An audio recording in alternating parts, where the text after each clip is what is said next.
সদ্য ঘোষিত higher secondary ফলাফলত উজলিল দৰং জিলাৰ আগশাৰীৰ এখন ব্যক্তিগত শিক্ষানুষ্ঠান পশ্চিম দৰং একাডেমী।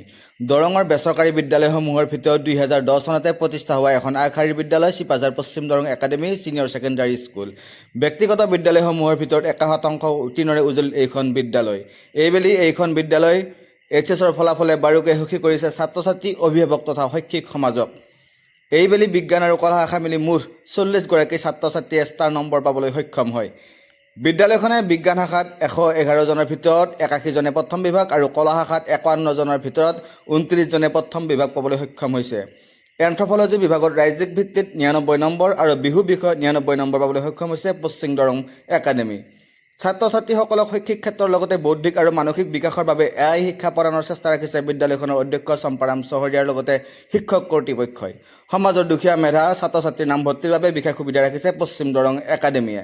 গতিকে এইসকল ফলাফলৰ বাবে অত্যন্ত সুখী বিদ্যালয়খনৰ অধ্যক্ষ তথা শিক্ষকবৃন্দৰ লগতে অভিভাৱকসকল। আপোনালোকে চাই আছে কৌস্তভ ডেকাৰ সহযোগত অপূৰ্ব ৰাজবংশীৰ এক বিশেষ প্ৰতিবেদন নিউজ টিভি। কি হয় যে আমি 2004 চনতে যদি চিপাঝাৰত আমি প্ৰাইভেট কলেজৰ ঘোষণা কৰিছোঁ। একচুৱেলি আমি 2010ত চিপাঝাৰত পোনপ্ৰথমবাৰৰ বাবে কলা আৰু বিজ্ঞান শাখাৰ বহিৰে পাৰ্মিশ্যন আনিছোঁ আৰু ইয়াতে বহুত দূৰৰ ষ্টুডেণ্ট আহে, বহুত আশা কৰি আহে। গতিকে আমাৰ শিক্ষক যিসকল আছে তেওঁলোক আচলতে বহুত উৎসাহী হয়, বহুত কষ্ট সহিষ্ণু হয়। গতিকে তেওঁলোকৰ প্ৰচেষ্টাত আৰু ল'ৰা ছোৱালীৰো ইচ্ছাত, ল'ৰা ছোৱালীৰ কষ্টত আচলতে এইটো আমি সাৰ্থকতা লাভ কৰিছোঁ। মোটামুটি ভগৱানৰ ইচ্ছা, ৰাইজৰ আশীৰ্বাদ তেনেকৈ চলি আছে। এইবেলি ৰিজাল্ট আমাৰ যথেষ্ট উন্নত হৈছে। অৱশ্যে প্ৰতি বছৰে আমাৰ ৰিজাল্ট ভালেই হয়। এইবাৰ আমাৰ আৰ্টছত আমাৰ মাত্ৰ আছিলে 51 গৰাকী, 51।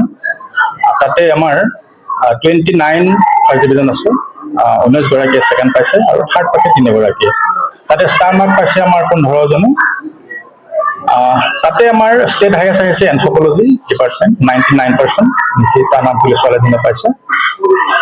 আমাৰ বিহুটো আমি এইবাৰ ছেকেণ্ড হাইয়েষ্ট মাৰ্ক আমাৰ ছোৱালী এজনী আনিছে, 99%। গতিকে প্ৰায় প্ৰতি বছৰে আমাৰ এই বিদ্যালয়ৰ পৰা কিবা নহয় কিবা বিষয়ত আমাৰ শিক্ষকসকলৰ আপ্ৰাণ চেষ্টা, ল'ৰা ছোৱালীৰ কষ্ট, এই দুটা কাৰণত আমি সফলতা অৰ্জন কৰি আহিছোঁ। বিজ্ঞান শাখাত আমাৰ 111 জন ষ্টুডেণ্টে পৰীক্ষা দিছিলে, তাৰে আমাৰ 25 গৰাকীয়ে ষ্টাৰ মাৰ্ক পাইছে। আমাৰ 81 ষ্টুডেণ্টে আমাৰ ফাৰ্ষ্ট ডিভিজন পাইছে আৰু 30 গৰাকীয়ে ছেকেণ্ড পাইছে, থাৰ্ড ফেইল নাই। বিজ্ঞান শাখাত আমাৰ হাইয়েষ্ট পাৰ্চেণ্টেজ আমাৰ 86.2 দুগৰাকীয়ে পাইছে আৰু 80%ৰ ওপৰত বহুতে পাইছে। আমাৰ যিটো আমাৰ আৰ্টছৰ বিভাগ কলা শাখাত, তাতো আমাৰ 93.2% হাইয়েষ্ট, আমাৰ চেণ্টাৰ হাইয়েষ্ট আছে, ফাৰ্ষ্ট ছেকেণ্ড দুটা। গতিকে আমি খুবেই সুখী। আৰম্ভণিৰ পৰাই আমাৰ এই পশ্চিম দৰং একাডেমী ছিনিয়ৰ ছেকেণ্ডাৰী স্কুলত বহু দুখীয়া মেধা ল'ৰা ছোৱালীক আমি বিনামূলীয়াকৈ পঢ়াইছোঁ। এই বছৰো আমি কলা আৰু বিজ্ঞান উভয়তে আমি কিছু সংখ্যক মানে দুখীয়া মেধা ষ্টুডেণ্ট আমি নামভৰ্তি কৰাইছোঁ। কিছুমান একেবাৰে বিনামূলীয়া আৰু কিছুমান একেবাৰে খুব কম মানে গুৰুদক্ষিণা লৈ আমি তেওঁলোকক কিতাপ পত্ৰ, ইউনিফৰ্ম আমি তেওঁলোকক যোগান ধৰিছোঁ। গতিকে আমাৰ দুখীয়া মেধাসকলৰ কাৰণে সুকীয়া আসন বিদ্যা একাডেমীত আছে।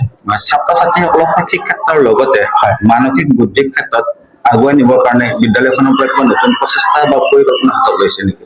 নিশ্চয় আছে। আমি চাওক যে চিপাঝাৰত যিহেতু আমাৰ পশ্চিম দৰং একাডেমীখন এখন একেবাৰে পুৰণা অনুষ্ঠান। ইয়াতে আমি ল'ৰা ছোৱালীক, আমাৰ শিক্ষকসকলে পাঠ্যপুথিৰ জ্ঞানৰ উপৰিও আমাৰ কিছুমান আধ্যাত্মিক কিছুমান আমাৰ ইয়াতে কৰ্মশালা আমি অনুষ্ঠিত কৰিছোঁ। ইয়াতে আমাৰ খেল ধেমালি, আমাৰ বিভিন্ন ধৰণৰ নৃত্য প্ৰতিযোগিতা এইবিলাক আমি অনুষ্ঠিত কৰিছোঁ।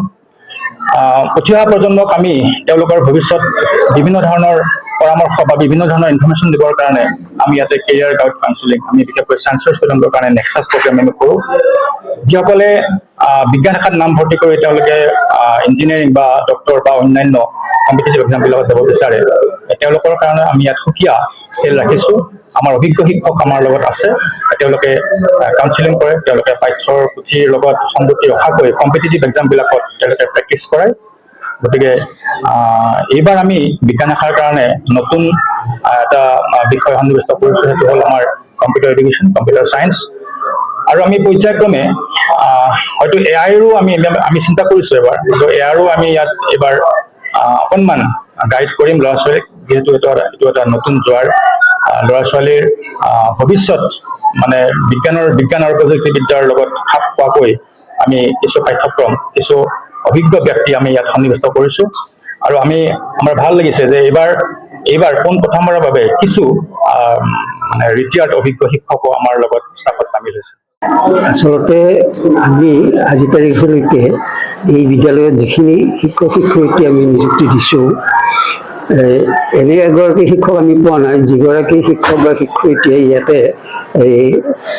নিয়মীয়াকৈ পাঠদান নকৰে বা যেনেধৰণে তেওঁলোকে ল'ৰা ছোৱালীৰ লগত খাটিব লাগে তেনেকুৱা আমি এগৰাকীও শিক্ষক শিক্ষয়িত্ৰী পোৱা নাই। আমি আজি তাৰিখলৈকে যিখিনি শিক্ষক শিক্ষয়িত্ৰী পাইছোঁ, তেওঁলোকে সকলো বাদ দি কেৱল এই বিদ্যালয়খনকেই তেওঁলোকৰ এটা অনুষ্ঠান হিচাপে ধৰি লৈ এনেকুৱাকৈ ল'ৰা ছোৱালীৰ লগত লাগে, যাৰ কাৰণে আমি আজি এই ৰিজাল্টটো পাইছোঁ। আমি এই ৰিজাল্টৰ কাৰণে কিছুমান কৌশলো অৱশ্যে অৱলম্বন কৰোঁ, যেনে আমি যেতিয়া পৰীক্ষা পাতোঁ, মাজে মাজে পৰীক্ষাবিলাক পাতোঁ, পৰীক্ষা পাতি তাৰে যিখিনি ভাল ল'ৰা ছোৱালী, এই ভাল ল'ৰা ছোৱালীখিনিক আকৌ স্পেচিয়েল আমি ক্লাছ কৰি সেনেকুৱাকৈ কিছু আগুৱাই লৈ যাওঁ।